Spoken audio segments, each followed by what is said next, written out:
Well, it's going to be the same story for these home games. You know, we shot 48% and had 19 assists and lost. And there's a simple answer. We got 3 or 4 really weak links defensively, and you can't win that way. I'm not going to mince words. I'm not going to hide the fact. We have, you know, especially now we lose Joe Chrisman. He's our best defender, and you just simply can't win. This is probably the 4th game. It happened with Detroit, it happened with Youngstown, it happened with Wright State. We gave up 65% in the second half. And everything about my philosophy is to defend. So that takes time to get the guys in this program that you're going to win with and defend, and that's the case. I got to give Green Bay a lot of credit. We made a run and went up 5, and teams that understand winning put the foot down, put the foot on the throat, put the foot on the pedal, and keep going. We had the momentum, we had home, and what we did is we let up. We took a breather, and they did what a very good team did, is they went on a 7-0 run. Muhammad hit a huge 3 to break the run, big 3. And then you look at the bench.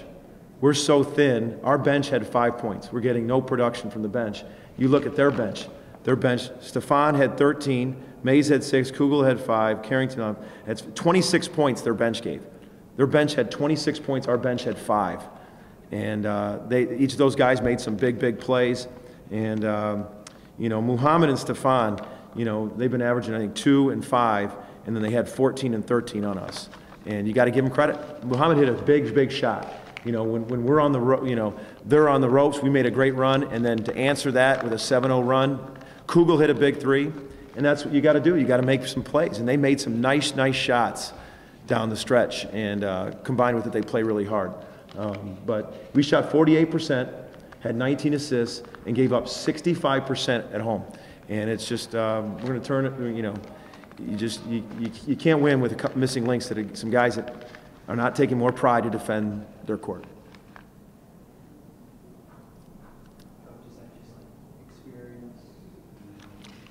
You know, some guys have never been, you know, demanded to defend like you got to defend in this league.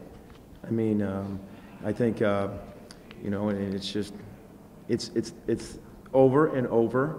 Guys are having their highs.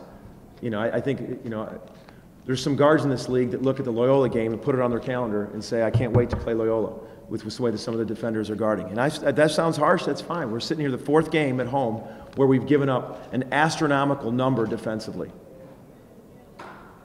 Porter, I feel like I ask every coach in the league this, but when Brown is scoring inside and outside, how do you defend that?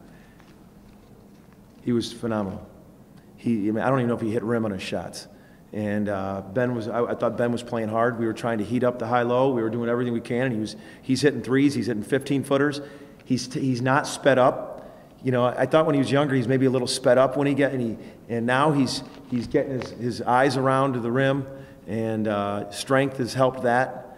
Maturity's helped getting sped up. You know, our freshmen are going through that. Our freshmen get in there and they're so sped up. He's not sped up as much anymore. And I think, you know, that one that he moved, he caught it, he kind of gathered himself, brought his shoulder around, had his eyes up to the rim. You know, when he's younger, he might have caught it and just flipped it up. And, you know, when he's hitting that shot like that, I mean, he hit 25 points tonight. He was everything and more tonight that he's been touted as. I do. I think when you got size, if he's shooting like that, and, you know, he's got to gain some weight, obviously. But I do think the kid's going to be in the league. He's very long, and he's just getting better every day. I mean, every time I see him, he's better. He's slowing down. He can make free throws, and he has a frame where he can still put on a bunch of weight, and he will. But shooting's a premium. When you can shoot it, it's bigs that can shoot it. They're a premium. You mentioned Cole stuff. Yeah. He had not played a whole lot because he was transferred. But what do you think of his shot? Have you seen him? You looked at his shot. It looks pretty like he struggles.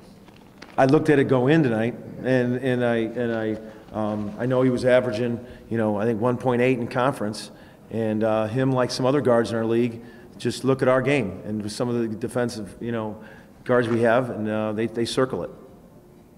But, you know, between Muhammad, you know, we had such, you know, focus on some guys, and then Muhammad, you know, 14, Stefan 13. It's 27 points between two guys that are averaging 6.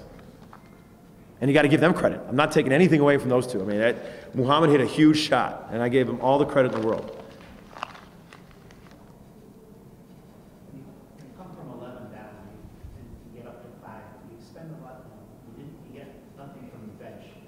The guys who play a lot of minutes, you expend a lot of energy doing that. No, I did. I got to give our guys credit. I said to Hicks and Christian, Thomas, and Ben, they played their hearts out. It's happened all year, though. We were down 13 at Cleveland State and ended the game on a 16-0 run. We're down double figures DePaul, double figures Valpo. I mean, just go double figures St. Peter's, and we've found ways to win. And it's grinding so hard. We have zero depth. I mean, we're not getting any production from the bench, and it was, yeah, it does take a lot of energy. I mean, to go down on a team like that, who's very, they're well coached. They got some tremendous players. They got a pro in there, and we got up 5. We had to hammer it down and get a couple more stops, and they went on a 7-0 run. How do you think they handled not having Sykes in the second half? I haven't heard any report. Did he get hurt? He hurt his ankle. He did hurt his ankle? I mean, I look at Muhammad and him. I mean, it's nice when you got one guard go down and another, and you get benched to have those two guys to step up like that. Guys answered the bell. I mean, with Sykes, I didn't, I knew he wasn't in there, so I knew something happened. But that's what you hope, and that's, as a player, it's a great lesson. When you have an opportunity, you got to be ready to take it. In life, in this sport, in any sport, Stefan had an opportunity, Muhammad had an opportunity, 14 and 13.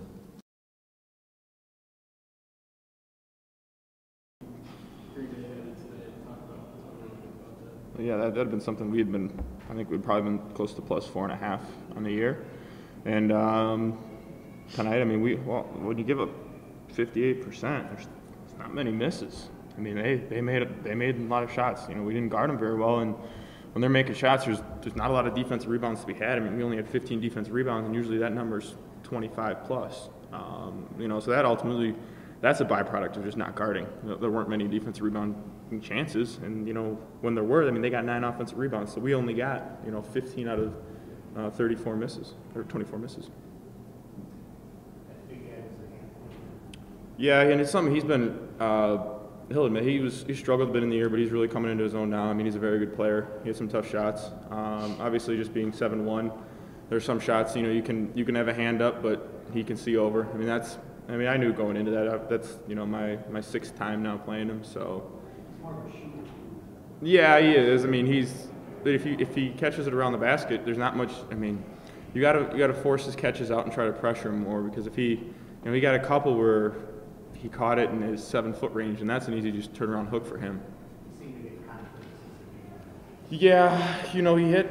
I think his first one was that jumper I heated up, and once he hit that one, then he got, I think, 2 easier ones, and then as a player, you make your first 3 shots, basket seems a lot bigger. Yeah, I mean, he'll be a very good player in the league. He's extremely active. He does all the little things: 3 steals, 4 assists, 13 rebounds. I mean, with time, his shot will come, I'm sure. I know Coach Wardle, being a shooter, that'll come. So, I mean, he'll be a tough player for a long time in the league.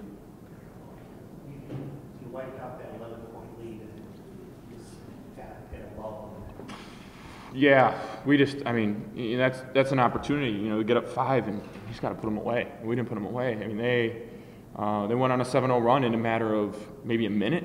I mean, whatever we did to get the lead, we just let it go away even quicker. And that's been our problem. We got to figure whatever that is out, towards the end of the game, where we get a lead like that, like it's been, multiple times, and we just got to put our foot on the pedal and keep on, pushing and be aggressive, and not, fall back and be passive. You guys all played a lot of minutes. You come from that far behind, you do expend a lot of energy. Yeah. I mean, it does take a lot out of you, but we have to finish. I mean, they were tired too. I mean, I think there was a stretch where there wasn't a media for I think a little while there. So I mean, both teams were tired. And we gotta finish, find a way to finish through it and get some stops. I mean, because you can't give up 3 straight baskets when you're able to get that lead quick to 5. Jordan, you had 2 of your best games in a row. And 3 threes today. What made you just turn the game around? Just been more aggressive, and just kind of having a different mindset on things, not worrying about, anything outside of, the game, and just focusing on, the time at hand, what I got to do right now, and that's be aggressive for my team. And if we want to be successful, I can't be passive out there. And, guys are finding me, and I'm, just making my shots right now and being more aggressive.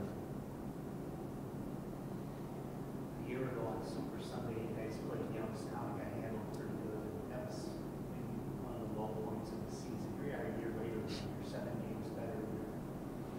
Even after a game like this, you see improvement, progress. Well, from year to year, yes. I mean, I think that's pretty evident to Jordan and I, especially, and the guys that were around last year. But I think in some ways it can even be more frustrating, because we know if we get some stops down the stretch, I mean, we could easily be, 16-6 right now. I mean, in certain games we just can't get stops on the stretch, and that is extremely frustrating because, last year there were a lot of games when we weren't really in the game at the end. I mean, this year we've had almost every game outside of at their place where we're in, and we're not getting stops and finishing games, and that's frustrating because that's what we did do. When we beat Valpo, we got stops on the stretch. When we beat DePaul, we got stops on the stretch, and that's something that for us to be successful we have to do. We're not gonna really outscore a lot of teams. Just the style we play, we have to get stops on the stretch. You guys have 3 road games and 8 days. What are you going to do to prepare for that? We gotta make sure, we just really focus on the games we got left, and really figuring out, just how to close games and win towards the end. And that's been a big thing that coach has been focusing on. And, we got to make sure we get our rest, obviously, and, be prepared because it's going to be a long road trip here we got coming up. But, we just got to focus on what's coming up and just forget about this stuff in the past. Just to help you two win a lot. Knock out some wood. How's your stand? You play a lot of minutes. Yeah, it's been a long time. It's been, I'd say, 4 years since I played a whole season. So, it feels great to be back out there. And, I think we can be successful. So, that's another thing that just keeping me going. And I'm having a lot of fun with it. But, I want to turn things around here, and I think we're going to do that. But, yeah, definitely, this is the best I've felt 4 years. So.